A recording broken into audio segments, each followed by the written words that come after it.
We are going to do something on Greenland, whether they like it or not. We will take Greenland to heights like. You know what their defense is? 2 dog sleds. We need Greenland for national security. Greenland. Greenland. Greenland. Greenland. Greenland. Greenland. Greenland. Greenland. বরফে ঢাকা এই দ্বীপ হঠাৎ বিশ্বের মনোযোগের কেন্দ্রবিন্দুতে পরিণত হলো কিভাবে? আমেরিকা কেন এত তীব্রভাবে গ্রিনল্যান্ডের পেছনে লেগেছে? এর আসল কারণ খনিজ, তেল বা আমেরিকার নিরাপত্তার চেয়েও অনেক বেশি গুরুত্বপূর্ণ। এতটাই গুরুত্বপূর্ণ যে তা পুরো বিশ্বের ব্যবস্থাও বদলে দিতে পারে। আমাদের নতুন ভিডিওতে আপনাদের আবারও স্বাগতম। বন্ধুরা, গ্রিনল্যান্ড উত্তর মেরুর কাছে অবস্থিত বিশ্বের বৃহত্তম দ্বীপ, যার ৮০% অংশ বরফের মোটা স্তরে ঢাকা। আয়তনের দিক থেকে এটি সৌদি আরব, মেক্সিকো এবং ইন্দোনেশিয়ার চেয়েও বড়, কিন্তু এখানে বাসযোগ্য এলাকা এতই কম যে পুরো গ্রিনল্যান্ডে মাত্র ৫৭,০০০ মানুষ বাস করে, সেটাও উপকূলীয় এলাকায় যেখানে বরফ বেশ কম। তাপমাত্রার কথা বললে -৩০ ডিগ্রি সেলসিয়াস এখানে স্বাভাবিক ব্যাপার, এবং উত্তরাঞ্চলে -৫০ ডিগ্রিও নিত্যদিনের ঘটনা। এখানে গ্রীষ্মকাল ততটুকু সময়ের জন্যই আসে যতটুকু সময়ের জন্য মধ্যপ্রাচ্যে শীতকাল থাকে। বড়জোর ১০ ডিগ্রি, সেটাও দিনের কড়া রোদে। যে গ্রিনল্যান্ডের রক্ত জমাট বাঁধা ঠান্ডা, সেই বরফের স্তূপ আজ বিশ্বের সুপার পাওয়ারদের মধ্যে একটি স্নায়ুযুদ্ধ বা কোল্ড ওয়ারের কেন্দ্রে পরিণত হলো কিভাবে? আমেরিকান প্রেসিডেন্ট ডোনাল্ড ট্রাম্প তো এও বলে দিয়েছেন যে যেভাবেই হোক গ্রিনল্যান্ডকে আমেরিকার অংশ বানাতে হবে, এমনকি এর জন্য যদি মিলিটারি অপারেশনের সাহায্যও নিতে হয়। শুধু একবার নয়, ট্রাম্প বারবার গ্রিনল্যান্ডকে পাওয়ার ইচ্ছে প্রকাশ করেছেন, এবং ট্রাম্পের এই জিদ জিওপলিটিক্স এক্সপার্টদের চিন্তিত করে তুলেছে। গ্রিনল্যান্ড উত্তর আমেরিকা মহাদেশের একটি অংশ অবশ্যই, কিন্তু রাজনৈতিকভাবে এটি কিংডম অফ ডেনমার্কের নিয়ন্ত্রণে থাকা একটি স্বায়ত্তশাসিত অঞ্চল। ডোনাল্ড ট্রাম্পের ইচ্ছে হলো এটি যেন ইউনাইটেড স্টেটস অফ আমেরিকার অংশ হয়ে যায়। কিন্তু আপনাদের এটাও জানিয়ে রাখি যে ট্রাম্পই প্রথম ব্যক্তি নন যিনি এমন ইচ্ছে প্রকাশ করেছেন। আমেরিকা গ্রিনল্যান্ডকে সবসময়ই নিজেদের জাতীয় নিরাপত্তার একটি আবশ্যিক অংশ মনে করেছে। ১৮৬৭ সাল পর্যন্ত আলাস্কাও রাশিয়ার অংশ ছিল, এবং পরে আমেরিকা তা ১ একর প্রতি মাত্র ২ সেন্ট দরে কিনে নেয়, কারণ আমেরিকা শুরু থেকেই আর্কটিক অঞ্চলে নিজেদের আধিপত্য বজায় রাখতে চায়। সেই সময় প্রথমবার গ্রিনল্যান্ড এবং আইসল্যান্ডকেও কেনার চেষ্টা করা হয়েছিল, কিন্তু আমেরিকান কংগ্রেস এই পরিকল্পনাকে মজা বলে উড়িয়ে দেয়। এরপর ১৯১০ সালে US president William Howard ডাফট Greenland হাসিল করার চেষ্টা করেন, কিন্তু এবারও ব্যর্থতা জোটে। এরপর আসল মোড় তখন আসে যখন দ্বিতীয় বিশ্বযুদ্ধে জার্মানরা ডেনমার্ক দখল করে নেয়। এই সুযোগে আমেরিকা গ্রিনল্যান্ডের নিরাপত্তা নিজেদের হাতে তুলে নেয়, যাতে নাৎসি বাহিনী সেখানে নিজেদের ঘাঁটি বানাতে না পারে। যুদ্ধ শেষ হওয়ার পর ১৯৪৬ সালে আমেরিকান প্রেসিডেন্ট হ্যারি ট্রুম্যান ডেনমার্ককে $১০০ মিলিয়ন সোনা অফার করেন, এবং এর বিনিময়ে গ্রিনল্যান্ড চেয়ে বসেন। ডেনমার্ক সেই সময়েও জমি বিক্রি করতে অস্বীকার করে, তবে আমেরিকাকে এতটুকু অনুমতি দিয়ে দেয় যে তারা সেখানে নিজেদের মিলিটারি বেস বা ঘাঁটি তৈরি করতে পারবে। অর্থাৎ একটি বিষয় পরিষ্কার যে ট্রাম্পের পদ্ধতি অবশ্যই ভুল, কিন্তু তিনি প্রথম ইউএস প্রেসিডেন্ট নন যিনি গ্রিনল্যান্ডকে পাওয়ার চেষ্টা করছেন। দেখা গেলে ট্রাম্পের এই কঠোর মেজাজের পেছনে অনেক কারণ রয়েছে। ভেনেজুয়েলার প্রেসিডেন্ট নিকোলাস মাদুরোর গ্রেপ্তার এবং সেখানে দখলের পর তিনি গ্রিনল্যান্ডের ওপর নিজের চাপ আরও বাড়িয়ে দিয়েছেন। এর একটি কারণ হলো জাতীয় নিরাপত্তা। অবস্থানগত দিক থেকে গ্রিনল্যান্ড আর্কটিকে এমন জায়গায় রয়েছে যে এটি রাশিয়া এবং আমেরিকার একদম মাঝখানে অবস্থিত। মিলিটারির দিক থেকে দেখলে যে কেউ গ্রিনল্যান্ডের উপর নিয়ন্ত্রণ রাখবে, স্বয়ংক্রিয়ভাবে পুরো আর্কটিক অঞ্চলে তার নিয়ন্ত্রণ ভালো হয়ে যাবে। কিন্তু গ্রিনল্যান্ডে অলরেডি আমেরিকান বাহিনী উপস্থিত আছে। সেখানকার পিঠুফিক স্পেস বেসে আজও প্রায় ১০,০০০ আমেরিকান সেনা উপস্থিত আছে। তাহলে তাদের ভয় কিসের? আসলে গ্রিনল্যান্ড ডেনমার্কের দখলে থাকলেও সেখানকার বাসিন্দারা দীর্ঘদিন ধরে নিজেদের আলাদা দেশ চায়, অর্থাৎ স্বাধীনতা।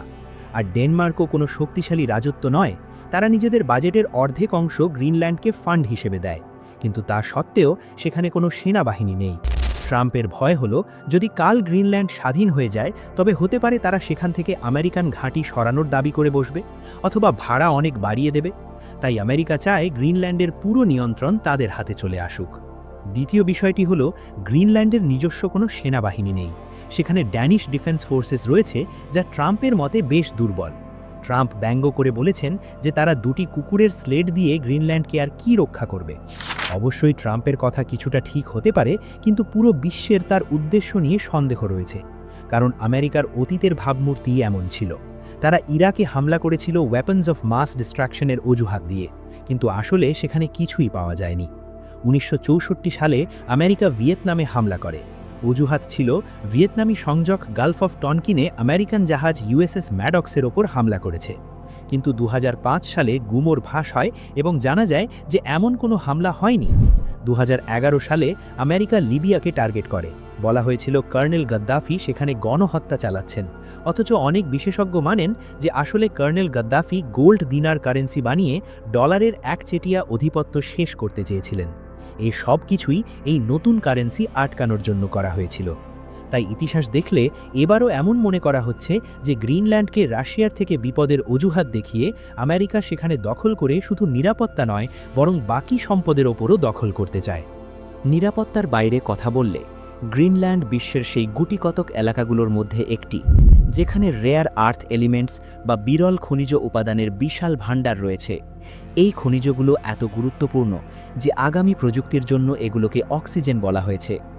গ্রিনল্যান্ডে বরফের গড় স্তর 2 কিমি গভীর, এবং যেহেতু এই বরফ কোটি কোটি বছরের পুরনো, তাই নিশ্চিতভাবেই এখানে অনাবিষ্কৃত সম্পদও থাকবে।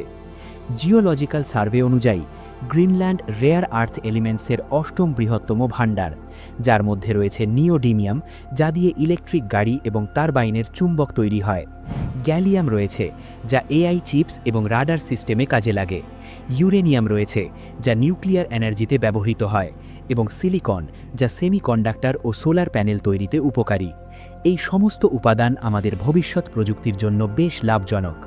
আপনারা জেনে অবাক হবেন যে বর্তমানে বিশ্বে এই খনিজগুলোর সরবরাহের 90% অংশের ওপর চায়নার নিয়ন্ত্রণ রয়েছে, এবং সম্প্রতি চায়না এই খনিজগুলোর রপ্তানির ওপর সীমাবদ্ধতাও আরোপ করেছে, যাতে পশ্চিমা দেশগুলোকে চাপে ফেলা যায়। এটাও সত্য যে আগামী সময়ে তাকেই সবচেয়ে শক্তিশালী মনে করা হবে, যার কাছে এই খনিজগুলোর ওপর নিয়ন্ত্রণ থাকবে। এটিও একটি কারণ যে ট্রাম্প গ্রিনল্যান্ডের এই খনিজগুলো হাসিল করে চায়নার একচেটিয়া আধিপত্য ভাঙতে চান। বলার প্রয়োজন নেই, তবে সার্ভে অনুযায়ী শুধু উত্তর পূর্ব গ্রিনল্যান্ডের নিচেই 31 আরব ব্যারেল তেলের ভাণ্ডার রয়েছে, এবং বাকি পুরো গ্রিনল্যান্ডে কত তেল আছে তার আন্দাজ আপনারা নিজেরাই করে নিন। নিরাপত্তা, রেয়ার আর্থ এলিমেন্টস এবং তেলের বাইরে ইন্টারনেট কেবেলগুলোর নিরাপত্তাও একটি বড় কারণ। আপনারা জানেন যে বিশ্বের ইন্টারনেট এবং যোগাযোগের ব্যবস্থা সমুদ্রের নিচে বিছানো কেবেলের মাধ্যমে চলে। গ্রিনল্যান্ডের অবস্থান এমন যে এখান দিয়ে যাওয়া কেবেলগুলো আমেরিকা এবং ইউরোপকে একে অপরের সাথে যুক্ত করে। রাশিয়ার ঘোস্ট ভেসেল বা জাহাজ প্রায়ই এই কেবেলগুলোর আশেপাশে দেখা গেছে, এবং আমেরিকার ভয় হল যুদ্ধের পরিস্থিতিতে রাশিয়া এই কেবেলগুলো কেটে যোগাযোগের ব্যবস্থা লণ্ডভণ্ড করে দিতে পারে। তারা মনে করে যদি গ্রিনল্যান্ড আমেরিকার কাছে থাকে, তবে ইউরোপ এবং আমেরিকার মাঝে আর্কটিক সাগরে এই কেবেলগুলো সুরক্ষিত থাকবে। এছাড়া আপনি যদি গ্লোব দেখেন, তবে গ্রিনল্যান্ড আমাদের বিশ্বের একদম শীর্ষে অবস্থিত। এখানে পিটুফিক স্পেস বেস রয়েছে, যেখানে আছে UEWER অর্থাৎ আপগ্রেডেড আর্লি ওয়ার্নিং রাডার। এটি রাশিয়া থেকে বের হওয়া যে কোনো ইন্টারকন্টিনেন্টাল মিসাইলকে লঞ্চ হওয়ার সাথে সাথেই শনাক্ত করতে পারে। যদি এই মিসাইল আমেরিকার দিকে ফায়ার করা হয়, তবে তা প্যাসিফিক বা আটলান্টিক মহাসাগরের ওপর দিয়ে নয়, বরং গ্রিনল্যান্ডের ওপর দিয়ে যাবে। এর মানে হলো যদি গ্রিনল্যান্ডের ওপর আমেরিকার নিয়ন্ত্রণ না থাকে, তবে এটি সরাসরি ইউএস মেইনল্যান্ডের জন্য বিপদ। এবং সবচেয়ে গুরুত্বপূর্ণ কারণ, যার ব্যাপারে কেউ কথা বলছে না, তা হলো নতুন বাণিজ্যিক রুট বা ট্রেড রুট। শতাব্দী ধরে মানুষ এমন এক রাস্তার খোঁজে ছিল যা ইউরোপ এবং এশিয়াকে দ্রুততম সময়ে মেলাতে পারে। পুরনো যুগে সামুদ্রিক জাহাজগুলোকে পুরো আফ্রিকা বা দক্ষিণ আমেরিকা ঘুরে যেতে হতো। তারপর সুয়েজ এবং পানামা খাল তৈরি করা হলো, যার ফলে মাসের ভ্রমণ সপ্তাহে নেমে এলো। কিন্তু আর্কটিক সাগরের রাস্তা সবসময় বরফে বন্ধ ছিল, এবং এই রাস্তা কার্গো শিপের জন্য পার হওয়া অসম্ভব মনে করা হতো। এখন গ্লোবাল ওয়ার্মিংয়ের কারণে আর্কটিকের সেই শতাব্দী প্রাচীন শক্ত বরফ ধীরে ধীরে গলছে। এতে একটি নতুন সামুদ্রিক রাস্তা বের হতে দেখা যাচ্ছে, যাকে নর্থ ওয়েস্ট প্যাসেজ বলা হয়। উদাহরণস্বরূপ, যদি একটি সামুদ্রিক জাহাজ চায়না থেকে লন্ডন যেতে চায়, তবে সুয়েজ খালের বদলে এই নতুন আর্কটিক রাস্তা দিয়ে তাকে প্রায় 9000 কিমি কম ভ্রমণ করতে হবে। এর মানে হলো শুধু কোটি কোটি ডলারের জ্বালানিই বাঁচবে না, বরং ভ্রমণের 10-15 দিনও বেঁচে যাবে। তাই আসলে এই মামলা শুধু গ্রিনল্যান্ডের নয়, বরং এই নতুন রাস্তাকে নিয়ন্ত্রণ করারও। যে দেশ এই রাস্তাকে নিয়ন্ত্রণ করবে সে বিশ্বের গ্লোবাল ট্রেডের দারোয়ান বা গেট কিপার হিসেবে পরিচিত হবে। রাশিয়ার কাছে অলরেডি বিশ্বের সবচেয়ে বড় আর্কটিক সাগরের উপকূল রয়েছে এবং তারা নিজেদের রাস্তায় ট্যাক্স বসাতে চায়। চায়নার কথা বললে তারা এখানে পোলার সিল্ক রোড বানাতে চায়।